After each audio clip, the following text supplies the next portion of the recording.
কথাই আছে না যে ৭ সমুদ্র ১৩ নদী পার করে রাজকুমার রাজকুমারীকে বিয়ে করতে গেছিল। হ্যাঁ, আর আমিও গেছিলাম হচ্ছে রাজকুমারীকে সাজানোর জন্য। তো সেই ৭ সমুদ্রটা কোথায়? ৭ সমুদ্রটা হচ্ছে বারুইপুরে। হ্যাঁ, বারুইপুরে কিন্তু আমি ফার্স্ট টাইম যাচ্ছি। এটা কিন্তু আমি আগে কখনো যাইনি এই লাইনটাতে। আমি এই সাইডে হাওড়া সব জায়গায় গেছি, বাট আমি এই বারুইপুরে কাজ উপলক্ষে, কাজ বলতে আমি একজন মেকআপ আর্টিস্ট আছে, তো সেই মেকআপ আর্টিস্টের জন্য আমি কখনো যাইনি। তো এত দূর থেকে আমার ক্লায়েন্ট, মিষ্টি একটা ক্লায়েন্ট আমাকে বুক করে। তো আমি তার যেদিন বিয়ে ছিল তার আগের দিন আমি পৌঁছে যাই ওদের বাড়িতে, যেহেতু কিনা অনেকটা ডিস্টেন্স, প্রায় 5.5 ঘন্টা লেগেছে আমার বাড়ি থেকে ওদের বাড়িতে পৌঁছাতে। তার জন্য আমি সকালবেলা পৌঁছাতে কোনো মতেই পারতাম না।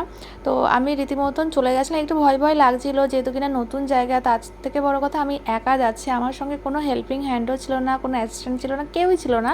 আমি একা একটা মেয়ে এত রাত্রিবেলায় গেছি, তো একটু ভয় একটু কাজ করছিল, স্বাভাবিক ব্যাপার যেহেতু নতুন জায়গাটা, কিন্তু আসার পরে সেই ভয়টা আমার পুরোপুরি কেটে গেছিল। চলে এসেছি আমার ব্রাইডের বাড়ি, আর এই হচ্ছে আমাদের মিষ্টি ব্রাইড।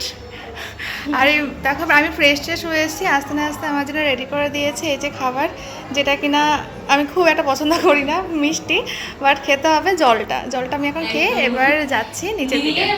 ক্যামেরাতে যতটা দেখেছিলাম সামনে থেকে আরো বেশি সুন্দর। একদম ওটাই না, আমি খুবই ক্লান্ত, 5.5 ঘন্টা জার্নি করে এসেছি, আমি এখন আমার মধ্যে নেই। তো যাই হোক না কেন, ওকে খুব মিষ্টি দেখতে। আমাকে সবাই বলছে যে এত দূর থেকে মেকআপ আর্টিস্ট আনতে হবে, বাড়িপুরে বুকে, আমার বাড়ি বাড়িপুর। সবাই বলছে এখানে তো প্রচুর মেকআপ আর্টিস্ট, এখান থেকে বুক করতে পারতিস। ইভেন আমি অ্যাজ আ মডেল হিসেবে কাজ করতাম, আমার প্রচুর মেকআপ আর্টিস্ট চেনা জানা আছে, কিন্তু আমি বনগা থেকে দিদিকে বুক করেছি। একবার কাজ দেখেই আমার পছন্দ হয়েছে, এবার কালকে কেমন লুক হবে না হবে সেটা তো ওয়েট করছি। হ্যাঁ, আমিও খুব এক্সাইটেড যে কিনা আমি অত দূর থেকে এসে আমি ওকে কতটা কি রেডি করতে পারি, ও কতটা স্যাটিসফাই হয়, তো তার জন্য কালকের জন্য ওয়েট করতে হবে।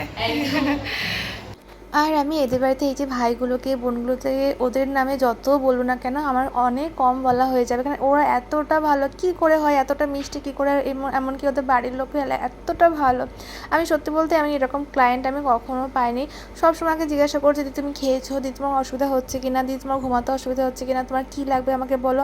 সত্যি বলতে আমি এতটা আমি ভাবতে পারিনি, যে আমার আনএক্সপেক্টেড ছিল আর কি। যাই না, দেখো ওরা তত সাথে সাথে আমাকে হচ্ছে এই যে খাবার প্যাকেট দিয়ে দিয়েছে। আর হচ্ছে ওদের একটুখানি কাজ বাকি ছিল, এটা হচ্ছে বিয়ের পিঁড়ি যেটাকে বলা হয় না কেন, তো আমি জাস্ট হেল্প করে দিয়েছিলাম। তো এটা কেমন লাগলো অবশ্যই কমেন্টের মাধ্যমে জানাবে। তারপরে রাত্রে খাওয়া দাওয়া করে নিয়ে আমি রেস্ট নিয়েছিলাম, কারণ আমার আর পারছিলাম না, ওরা রাত জেগেছিল। তো যাই না কেন দেখো একেবারে ভোরবেলা, এটা হচ্ছে আমাদের মধ্যে যেমন কাক জল যেটাকে বলে, মানে কাক ডাকার আগে ভোরবেলা যে কাচি দিয়ে যে মানে গঙ্গা পড়তে হয় না, আর কিন্তু এখানে কিন্তু নিয়মটা পুরোপুরি আলাদা দেখলাম, কারণ আমি এরকম নিয়মটা কখনো দেখিনি, ফার্স্ট টাইম আমি নিয়মটা দেখছি।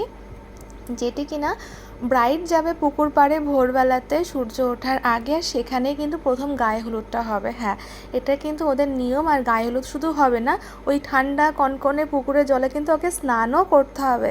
এটা যখন আমি শুনেছি আমি তো পুরো অবাক হয়ে গেছিলাম যে সত্যি এটা করবে নাকি জাস্ট আমার সাথে মজা করছে, বাট না, আমি দেখি সত্যি সত্যি ঠান্ডার মধ্যে, কারণ সেদিন কিন্তু প্রচণ্ড ভোরবেলার দিকে, এমনি যতই মার্চ মাস গরম হোক না কেন ভোরবেলার দিকে ভালোই ঠান্ডা পড়ে, চাদর না গায়ে দিয়ে থাকা যায় না। তো সেই ঠান্ডা জলে কনকনে ঠান্ডা জলে স্নান করছে, ওর স্নান দেখে আমারই কাঁপুনি উঠে গেছিলো। তো যাই হোক না কেন এই নিয়মটা কিন্তু আমার বেশ ভালো লাগলো, কারণ যেহেতু আমি আগে কখনো দেখিনি। তোমরা কারা কারা দেখোনি সেটা অবশ্যই কমেন্টের মাধ্যমে জানাবে, বা যাদের যাদের তোমাদের কাদের মধ্যে নিয়মটা আছে সেটাও আমাকে অবশ্যই জানাবে। তো দেখো সবাই মিলে, অবশ্য এখানে কিন্তু লাইটটা অনেকটা বেশি লাগছে, যেহেতু আমি ফোনের ব্রাইটনেসটা একটু বাড়িয়ে দিয়েছিলাম, তার জন্য একটুখানি হয়তো তোমাদের অনেকটা মনে হচ্ছে বেলা হয়ে গেছে, বাট না, অনেকটাই কিন্তু ভোরবেলা ছিল। তখন কিন্তু 5টা বাজে, 5টা থেকে 5:30 ওরকম বাজে আর কি। তো যাই হোক না কেন আমার তোমাদের সঙ্গে দেখা হচ্ছে বা নেক্সট ব্লগে, দেখতে কিন্তু ভুলো না, যারা চ্যানেলটিকে সাবস্ক্রাইব করনি প্লিজ সাবস্ক্রাইব করে দিও। আজকের মতন এখানে শেষ, টাটা।